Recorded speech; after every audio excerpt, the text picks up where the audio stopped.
দারাজ অ্যাপে কিভাবে অ্যাকাউন্টে ফোন নাম্বার ও ঠিকানা যুক্ত করতে হয়। ওকে, দারাজ অ্যাপে চলে গেলাম। গিয়ে আপনারা অনেকেই অর্ডার দেওয়ার পর বলেন যে আমার ফোন নাম্বার বা ঠিকানাটা চেঞ্জ করতে চাই। অর্ডার দেওয়ার পর আর সেটা চেঞ্জ করা যায় না। অর্ডার দেওয়ার আগেই আপনি অবশ্যই এটা চেক করে নেবেন। প্রথমে নিচে গিয়ে এই যে ডান পাশে অ্যাকাউন্টে যাবেন। অ্যাকাউন্টে গিয়ে উপরে ডান পাশে সেটিংস এটাতে যাবেন। গিয়ে এই যে 2 নাম্বারে আছে ঠিকানা বই, হ্যাঁ? আপনার এখানে যদি ইংলিশে থাকে লেখা থাকবে অ্যাড্রেস বুক, হ্যাঁ?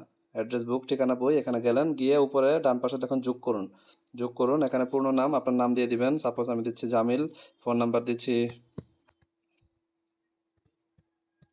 একটু ফোন নাম্বার দিলাম। আপনার ফোন নাম্বার দিবেন। হ্যাঁ, আমি এখানে র্যান্ডম একটু ফোন নাম্বার দিচ্ছি। এলাকা, এখানে আপনার ঠিকানা, যদি ঢাকায় হয় ঢাকা, ঢাকার বাইরে হলে আপনার ঠিকানার মতো দিবেন। দেওয়ার পর এই যে এখানে নিচে আরেকটা ঠিকানা আছে, এই ঠিকানার জায়গায় বিস্তারিত লিখবেন, হ্যাঁ? যেমন একটা হচ্ছে মসজিদের গলি, হ্যাঁ?